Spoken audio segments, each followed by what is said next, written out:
देख रहे हैं एबीपी न्यूज, आपके साथ हूं मैं रुबिका लियाकत। आप सभी का बहुत बहुत स्वागत है मास्टर स्ट्रोक में। अब से कुछ दिन आज से वर्क फ्रॉम होम, क्योंकि ब्रेक द चेन, यानी अब किसी भी कीमत को पर कोरोना को हराना है और ये जद्दोजहद एबीपी नेटवर्क की तरफ से शुरू हो चुकी है। आज की बड़ी खबर मास्टर स्ट्रोक में यह है कि उद्धव ठाकरे ने अब से कुछ देर पहले प्रेस कॉन्फ्रेंस की। महाराष्ट्र की जनता को संबोधित करते हुए साफ तौर पर यह कह दिया है कि कल रात 8 बजे से सख्ती लागू हो जाएगी। इसे लॉकडाउन का नाम नहीं दिया गया है, इसे कुछ और नहीं बल्कि कहा गया है कि सख्ती से कुछ नियम लागू कर दिए जाएंगे। कल रात 8 बजे से ब्रेक द चेन अभियान की शुरुआत हो जाएगी महाराष्ट्र में। अगले 15 दिन तक संचार बंदी रहने वाली है महाराष्ट्र में। कल से आने जाने पर भी पाबंदी रहने वाली है। जरूरी सेवाओं को छोड़कर बाकी जितनी भी सेवाएं हैं वो बंद कर दी जाएगी। महाराष्ट्र में जांच केंद्रों की संख्या बढ़ाई गई। उद्धव ठाकरे ने यह कहा दबाव अब बढ़ गया है। उन्होंने साफ तौर पर यह बात कही कि जैसे ये महामारी है वो प्राकृतिक आपदा से कम नहीं है, और ऐसे में जब प्राकृतिक आपदा आती है तो सरकार केंद्र की जिस तरीके से मदद करती है उसी तरीके से मदद आज की तारीख में महाराष्ट्र को जरूरत है।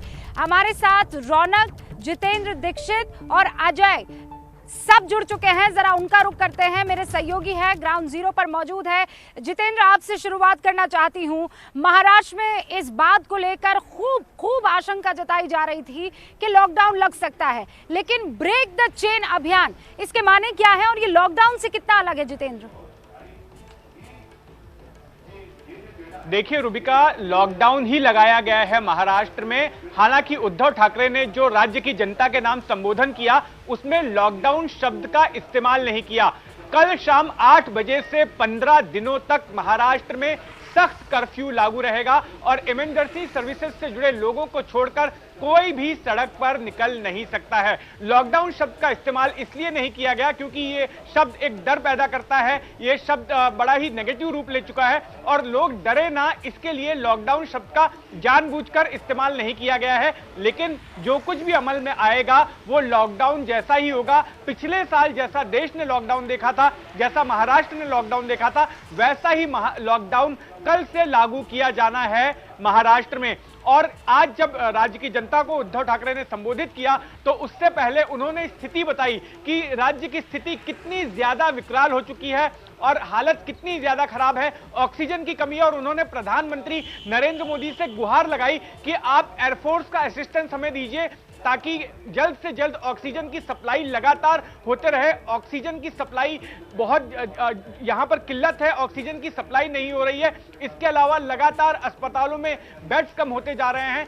इन तमाम सिनेरियो के बारे में उद्धव ठाकरे ने पहले जानकारी दी और उसके बाद इन तमाम कारणों को गिनाते हुए ये बताया कि क्यों लॉकडाउन लगाना, लॉकडाउन शब्द का उन्होंने खुद इस्तेमाल नहीं किया, लेकिन क्यों इस तरह की बंदिशें लगाना, क्यों कर्फ्यू लगाना जरूरी हो गया है। और इसके साथ साथ उन्होंने जो गरीब वर्ग के लोग हैं, ताकि कोई भूखा ना मरे, किसी को खाने पीने की समस्या ना हो, तो इसके लिए भी उन्होंने कुछ ऐलान किए। और चावल और गेहूं जो है मुफ्त दिए जाएंगे, जो अन्न की योजना है उस स्कीम के तहत कई लोगों को, और जो शीत भोजन थाली है उसको भी कई लोगों को मुफ्त में दिया जाएगा ताकि जो गरीब तबके के लोग हैं वो भूखे ना सोएं, उनके पास खाना पहुंचते रहे। और कई सारे उन्होंने रिलीफ भी मेजर्स भी उन्होंने उसका भी ऐलान किया। रुबिका,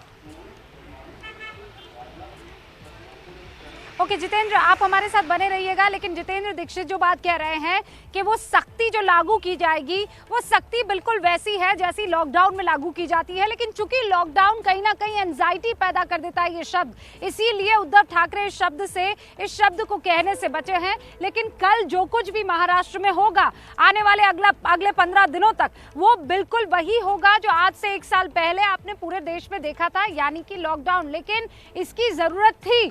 अजय, कितनी जरूरत थी? आज की तारीख में संचार सेवा बंद हो जाना, सिर्फ जरूरी सेवाओं का रहना और बाकी तमाम चीजें जो आम तौर पर आम दिनों में हम करते हैं वो महाराष्ट्र में नहीं होंगी, इसकी कितनी जरूरत थी? देखिए रूबिका, जरूरत इस तरह से समझिए कि आज दिन में एक स्टोरी के लिए मैं पहुंचा था बीकेसी में, जो जंबो सेंटर है, और वहां कतार इतनी लंबी लगी थी जो लोग इलाज करा रहे हैं अंदर, उनके परिजनों की, और वो परेशान थे रेमडेसिविर के लिए, वो परेशान थे ऑक्सीजन के सिलेंडरों के लिए। और ये केवल एक जंबो सेंटर, एक कोविड की फैसिलिटी की हालत नहीं है। मुंबई में जिस तरीके से प्रेशर है इस समय, कोविड की जो सबसे शुरुआत करते हैं, कोविड की जो पूरी प्रक्रिया है, टेस्टिंग का जो रिपोर्ट है पहले 2 दिन में आता था, अभी आलम यह है कि 5 दिन 7 दिन कोई बड़ी बात नहीं है। मरीजों को पहले लंबा इंतजार इसके लिए भी करना पड़ा। इसके बाद ऑक्सीजन को लेकर क्राइसिस है, जैसा कि मुख्यमंत्री ने खुद अपने अभी जो स्पीच दी उसमें ऑक्सीजन को लेकर बोला, रेमडेसिविर दवा को लेकर क्राइसिस है। तो ये वो पूरी प्रक्रिया, न केवल मुंबई, पूरे महाराष्ट्र में पैनिक है। जिस तरीके से तादाद हर दिन 50,000 के आंकड़े को पार कर रही है, बेहद ज्यादा मुश्किल थी। आज दिन में असलम शेख जब एबीपी न्यूज से बात कर रहे थे तो उन्होंने इन सब चीजों के ऊपर टिप्पणी भी की, और सबसे पहले एबीपी न्यूज पे बताया भी था कि आज शाम को सब कुछ स्पष्ट हो जाएगा। तो अब लगभग स्पष्ट हो गया है कि जरूरत किस हद तक हो गई थी। लगातार बढ़ते आंकड़े, आंकड़ों से बढ़ती चिंता, और अब चिंता को कम करने की सरकार की तरफ से जो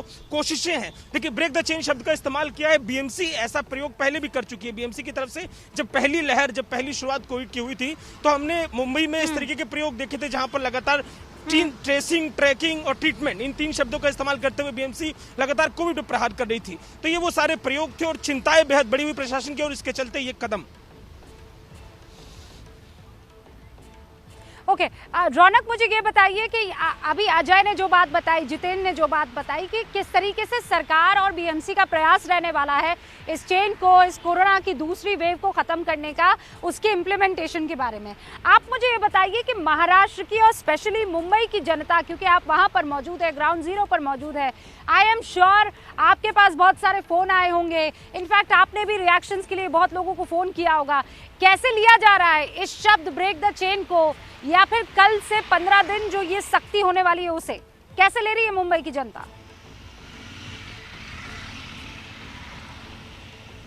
जी देखिए रूबिका, निश्चित तौर पर जैसा आपने कहा, हमें भी लगातार कई पेशेंट्स के फ़ोन जो है, मरीजों के लगातार पिछले 10 दिनों से आ रहे हैं कि हमें बेड्स दिलवा दीजिए, ऑक्सीजन की कमी मिल रही है, कहीं रेमडेसिविर की दवा नहीं मिल रही है। हमने भी अपने तरफ से पूरी तरीके से प्रयास करने की कोशिश की। कई बार हम सफल हुए, कई बार असफल हुए, लेकिन महाराष्ट्र और मुंबई की स्थिति जो है वो फिलहाल बेहद ही चिंताजनक बनी हुई है। लगातार मामले जो है वो 50,000 60,000 के पार जो है वो करते यहाँ पर दिखाई दे रहे हैं, और यही वजह है कि आज सरकार को लॉकडाउन नाम का शब्द जो है उसका प्रयोग ना करते हुए, ब्रेक द चेन इसका प्रयोग करते हुए सरकार जो है वो आगे बढ़ी है। और कल रात 8 बजे से 15 दिनों तक सख्त कर्फ्यू जो है वो महाराष्ट्र में रहेगा। लेकिन मुख्य तौर पर रूबिका आपको बता दें कि सरकार ने इस कदम को उठाने से पहले कई लोगों से जो है वो मुख्यमंत्री उद्धव ठाकरे की बातचीत हुई है, फिर चाहे वो उद्योगपति हो, बॉलीवुड से जुड़े हुए, इंडस्ट्री से जुड़े हुए हो, या विपक्ष के जुड़े हुए नेता। विपक्ष की साफ तौर से मांग थी कि व्यापारी जो है उनको इसमें राहत देने की ज़रूरत है, गरीब आदमी को राहत देने की ज़रूरत है, और उसको लेकर सरकार ने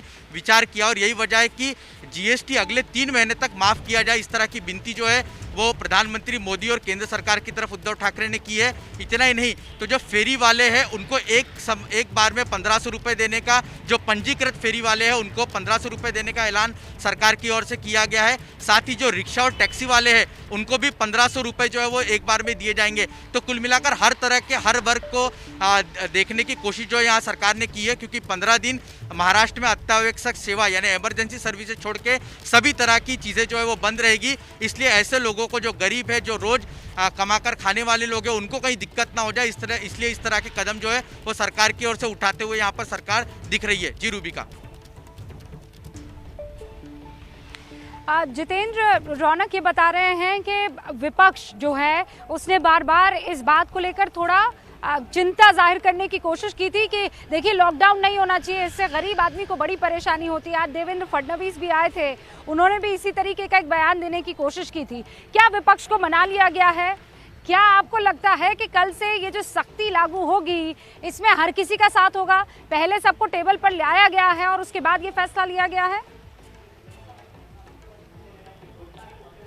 जी हाँ, देखिए बीजेपी जो है शुरुआत से इस बात का विरोध कर रही थी कि महाराष्ट्र में फिर से एक बार लॉकडाउन लगाया जाए, और इसके बाद अब से 3 दिनों पहले जब सर्वदलीय बैठक बुलाई गई तो उस बैठक में भी देवेंद्र फडणवीस ने यह कहा कि अगर फिर से लॉकडाउन लगाया जाता है तो जनता सड़क पर उतर आएगी, जनता आक्रोशित होगी, और इसलिए जनता जो है इस तरह से परेशान ना हो। जो गरीब लोग हैं उनकी सहूलियत के लिए भी कुछ इंतजाम करना होगा, और वो इंतजाम पहले किए जाने चाहिए। और यही वजह रही कि तुरंत तुरंत उसके बाद उद्धव ठाकरे ने लॉकडाउन का ऐलान नहीं किया। उसके बाद 3 दिनों का समय लिया गया। उद्धव ठाकरे ने और भी बैठकें की, अजीत पवार के साथ जो वित्त मंत्री हैं उनके साथ में बैठकें की, और एक प्लान बनाया गया कि जब ये लॉकडाउन लागू किया जाएगा, जो ये कर्फ्यू संचार बंदी जब लागू की जाएगी, तो इस दौरान किस तरह से लोगों को परेशानी ना हो, लोग भूखे ना रहें, इन तमाम बातों को किस तरह से स्ट्रीमलाइन किया जाएगा, उस पर चर्चा हुई। और वो सब तय करने के बाद में आज शाम को उद्धव ठाकरे ने राज्य की जनता को संबोधित किया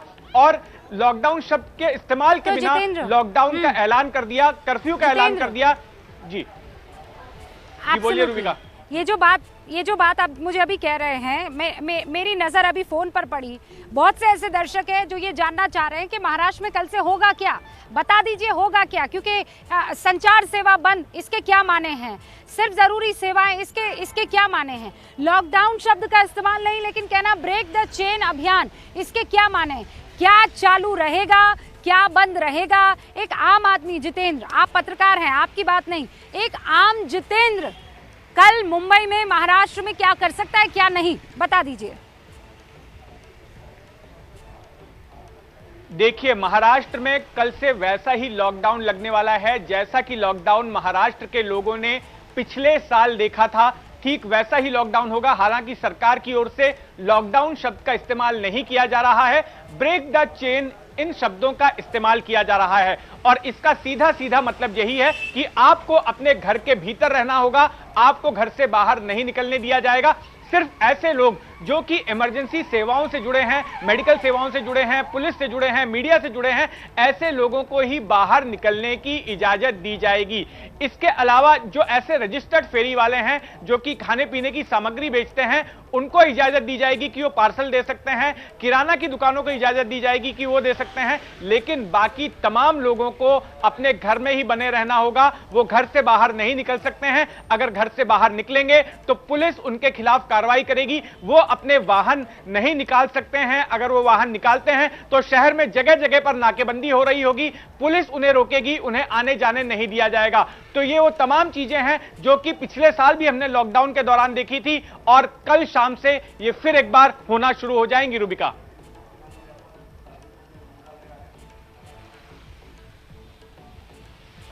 संचार बंदी कहा गया, जितेंद्र, इसके क्या माने हैं? संचार बंदी का मतलब होता है कर्फ्यू। कर्फ्यू को मराठी में संचार बंदी कहते हैं। संचार बंदी मराठी का शब्द है और यहां पर संचार बंदी शब्द का इस्तेमाल किया जाता है। इसका साफ तौर पर मतलब है, एक शब्द होता है जमावबंदी। जमावबंदी में 5 से अधिक लोग एक साथ में नहीं खड़े हो सकते हैं। और दूसरा मराठी का शब्द है संचार बंदी। संचार बंदी का मतलब है कर्फ्यू, लोग बाहर नहीं आ सकते हैं, लोग सड़क पर नहीं निकल सकते हैं, लोगों को अपने घर में ही रहना होगा। रूबिका,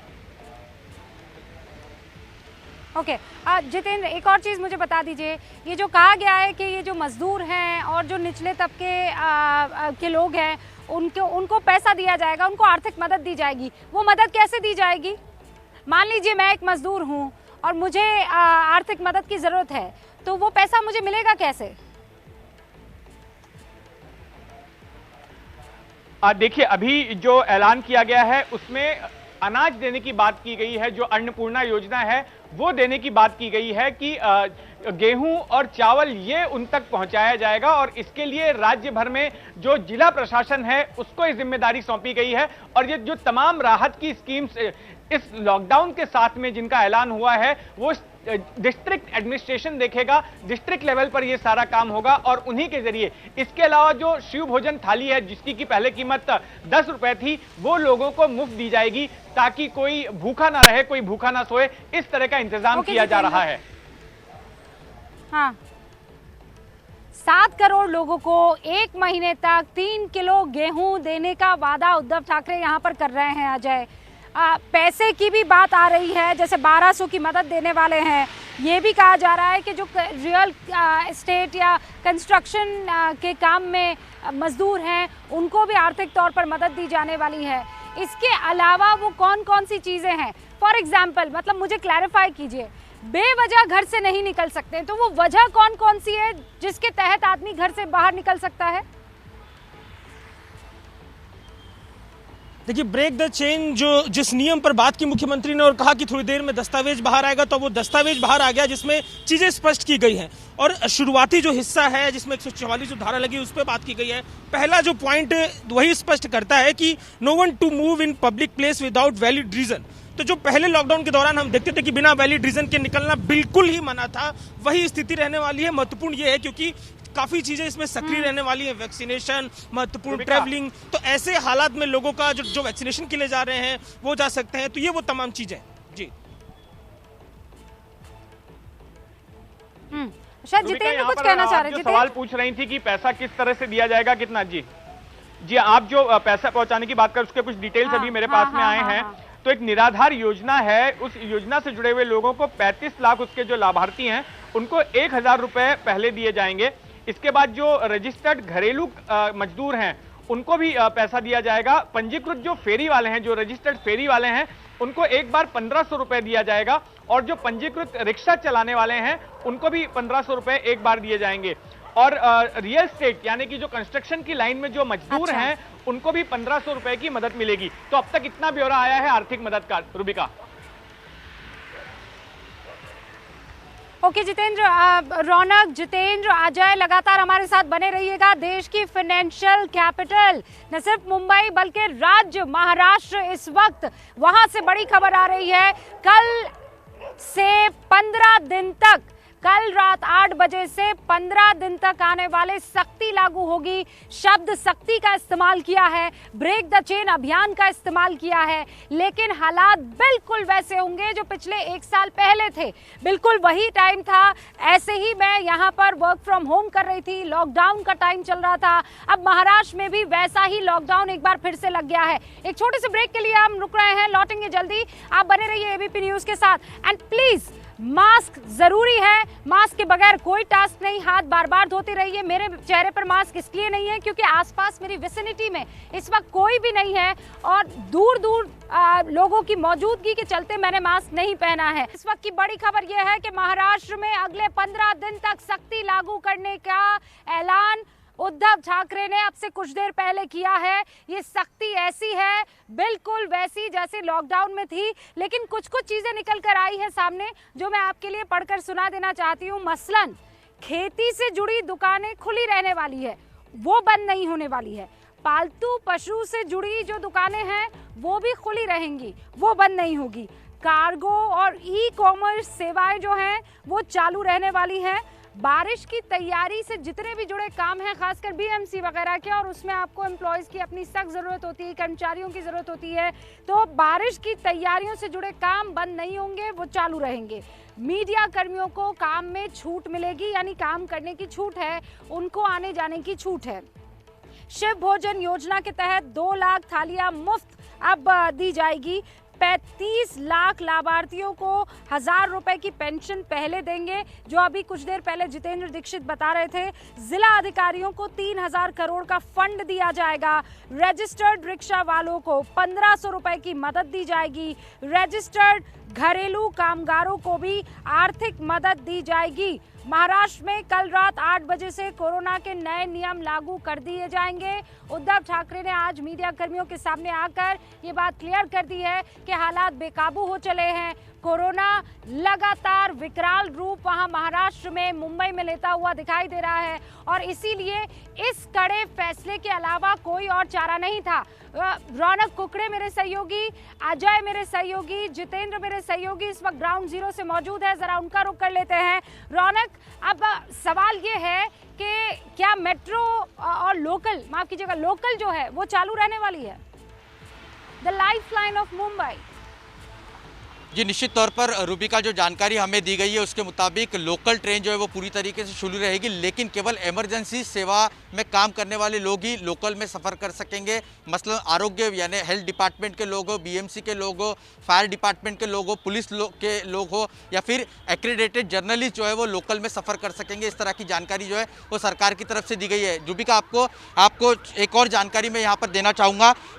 2 मिनट पहले ही सरकार की तरफ से और एक अपडेट आई है, वो ये है कि ऑटो रिक्शा और टैक्सी भी शुरू रहेगी। ऑटो रिक्शा में ड्राइवर प्लस 2 पैसेंजर अलाउड रहेंगे। इसके अलावा टैक्सी में 50% लोग, यानी अगर टैक्सी की क्षमता पैसेंजर प्लस 3 लोगों की है, तो ड्राइवर और एक जन ही जो है वो अलाउड रहेगा। इस तरह की जानकारी जो है वो सरकार की तरफ से अभी दी गई है। ये नई अपडेट जो है वो सामने निकल कर आ रही है। यानी अगर किसी व्यक्ति को ऑटो या टैक्सी से सफ़र करना है लेकिन उसके पास कोई वैलिड रीज़न रहना चाहिए, ये भी स्पष्ट किया गया है। घर से वो बाहर क्यों निकल रहे हैं, उन्हें कहाँ जाना है, ये सब चीज़ें अगर पूछी गई तो बताना उनको ज़रूरी होगा, नहीं तो उन पर कार्रवाई होगी। जी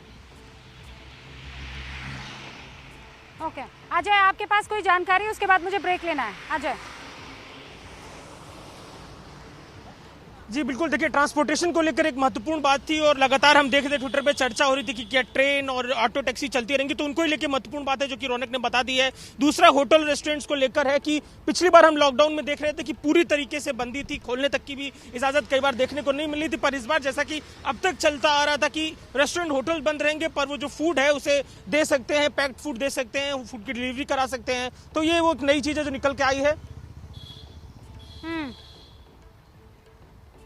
ओके अजय, जितेंद्र दीक्षित, रौनक, आप सबका बहुत बहुत शुक्रिया इन तमाम बड़ी जानकारियों को न सिर्फ महाराष्ट्र की जनता बल्कि देश की जनता तक पहुंचाने के लिए, क्योंकि इससे आपको इस बात का एहसास होगा कि अगर हमने अपने आप में सुधार नहीं लाया तो फिर लॉकडाउन के अलावा कोई और चारा, सख्ती के अलावा कोई और चारा नहीं रह जाएगा। देखिए, एक तरफ कोरोना का बढ़ता हुआ ग्राफ है और दूसरी तरफ वैक्सीनेशन प्रोग्राम तेज करने की जद्दोजहद भी है, मांग भी है। कोरोना का खौफ बढ़ने के साथ ही अब लोग जल्द से जल्द वैक्सीन लगवाना चाहते हैं, लेकिन 130 करोड़ की जनसंख्या वाले देश में इस काम को अंजाम देना बहुत आसान नहीं है। देश में अब तक करीब 11 करोड़ लोगों को वैक्सीन की डोज दी जा चुकी है, जिसके बाद वैक्सीन की कमी अब महसूस हो रही है और इस मुश्किल से निपटने के लिए सरकार ने वैक्सीन पॉलिसी में एक बड़ा बदलाव किया है, जिससे जल्द ही बाजार में विदेशी वैक्सीन आ जाएगी। अब ये वैक्सीन क्या है जिसको लेकर नई पॉलिसी आई है, कौन कौन सी वैक्सीन अब आने वाली है, आपको ये जानना है तो मास्टर स्ट्रोक की अब इस अगली रिपोर्ट को देखिए।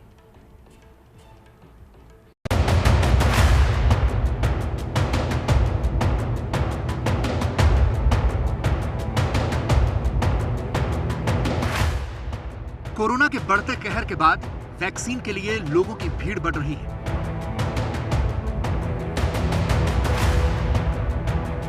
अब हम 16 घंटा सेंटर चला रहे, पहले 8 घंटा चला रहे और पहले 8 घंटे में भी हमने 4,500-5 हज़ार ये करके दिखाए और डोसेस उचित मात्रा में आए तो हम 7,000 के आसपास, 6,000 तो कम से कम यहाँ पूरे कर सकते हैं।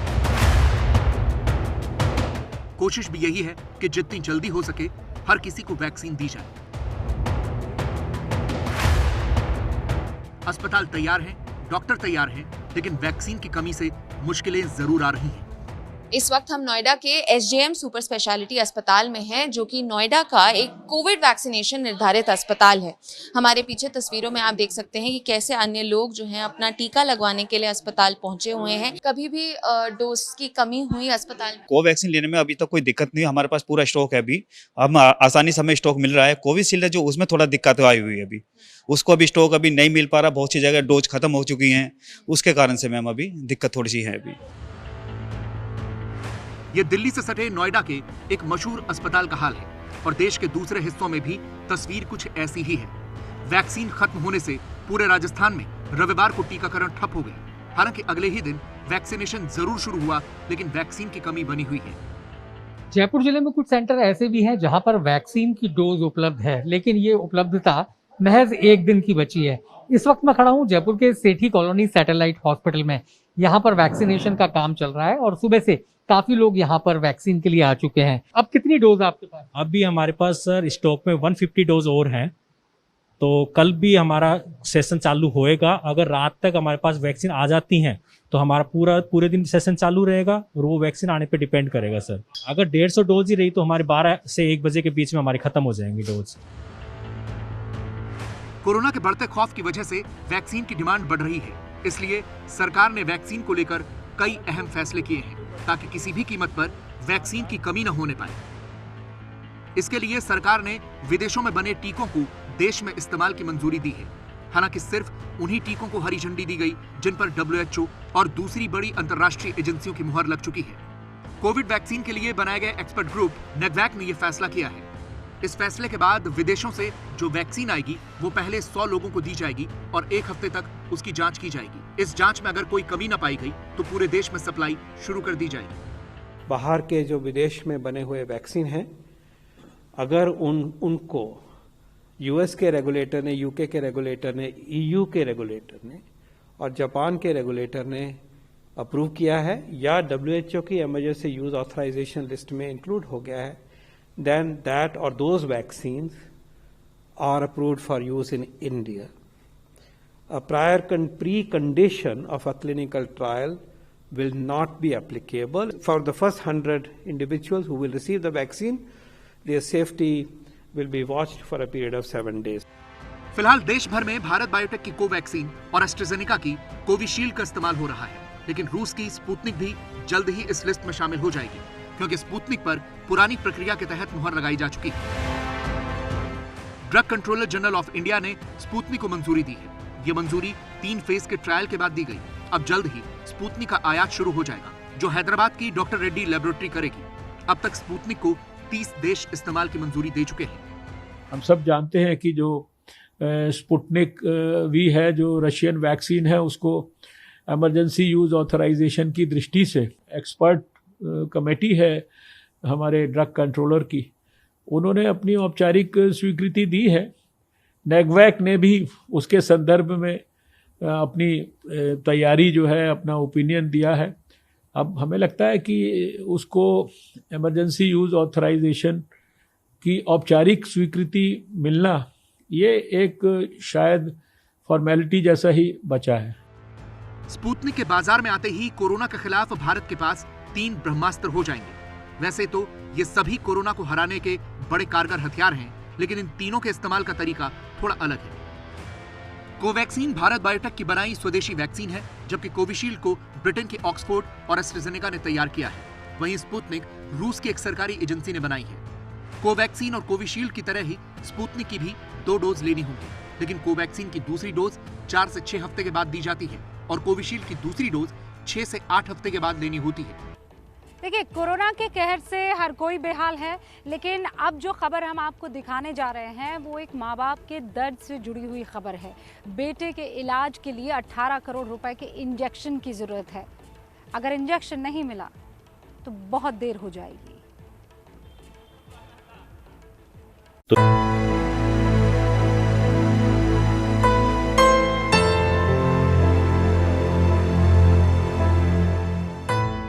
माँ की गोद में खेलता मासूम, लेकिन माँ की आंखों में आंसू।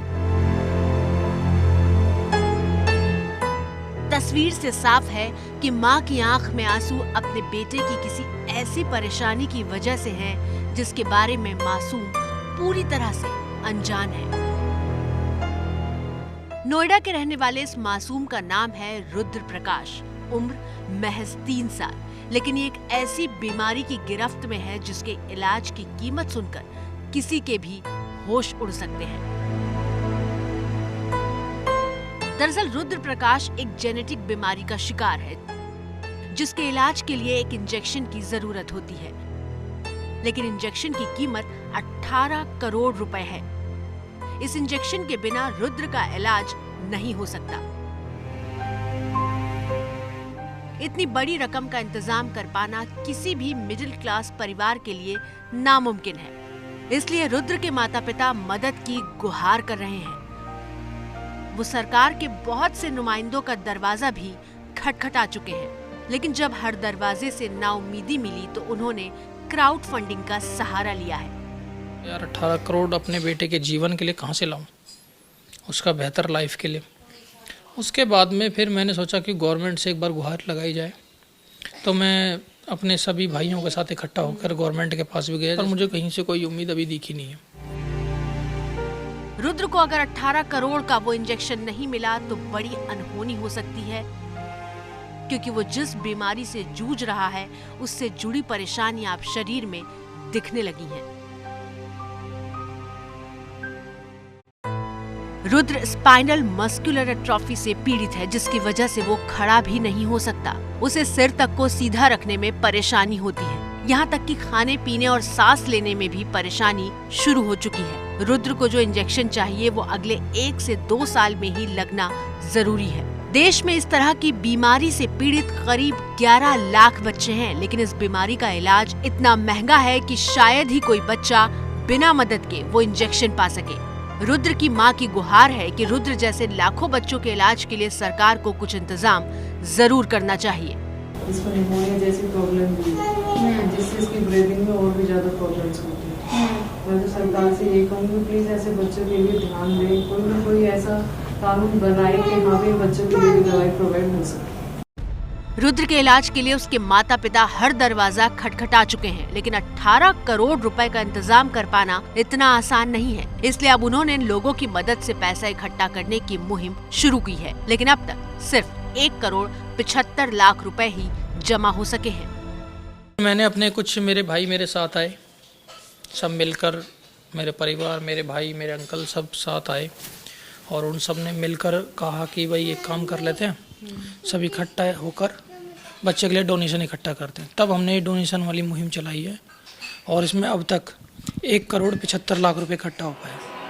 रुद्र की बीमारी को लेकर डॉक्टर्स का मानना है कि ये एक रेयर बीमारी है, इसलिए इसके इलाज की दवाओं की कीमत को सरकार नियंत्रित कर सकती है। स्पाइनल मस्कुलर एट्रोफिक ये एक जेनेटिक डिसऑर्डर है जिसमें आदमी अपनी मसल्स की मूवमेंट्स को कंट्रोल नहीं कर पाता। ऐसे ट्रीटमेंट का इलाज आज की डेट में 18 करोड़ का है। मेरा मानना ये भी है कि भारत सरकार को DCGI के माध्यम से इसके ऊपर में भी प्राइस कैप करना चाहिए। आज रुद्र मुस्कुरा रहा है, माँ की गोद में खेल रहा है, लेकिन उसकी आने वाली जिंदगी उस मदद पर ही टिकी है जिससे उसे 18 करोड़ का इंजेक्शन मिल सके। इस वक्त एक बड़ी खबर बता रही हूँ आपको। बड़ी खबर राजस्थान से आ रही है। राजस्थान सरकार ने एक बड़ा फैसला लिया है। रेमडेसिविर जो इंजेक्शन है उसकी बिक्री को लेकर, उसकी कालाबाजारी को लेकर, उसके स्टॉक को लेकर बार बार बहुत सारी शिकायतें राजस्थान सरकार को मिल रही थी और इसीलिए अब उसकी खुली बिक्री, यानी आप मेडिकल स्टोर पर जाएं और उसे खरीद ले काउंटर से, उस पर रोक लगा दी गई है। अगर आपने किसी तरह की कोई खुली बिक्री की तो आपके खिलाफ कार्रवाई की जा सकती है। ये बड़ी खबर है।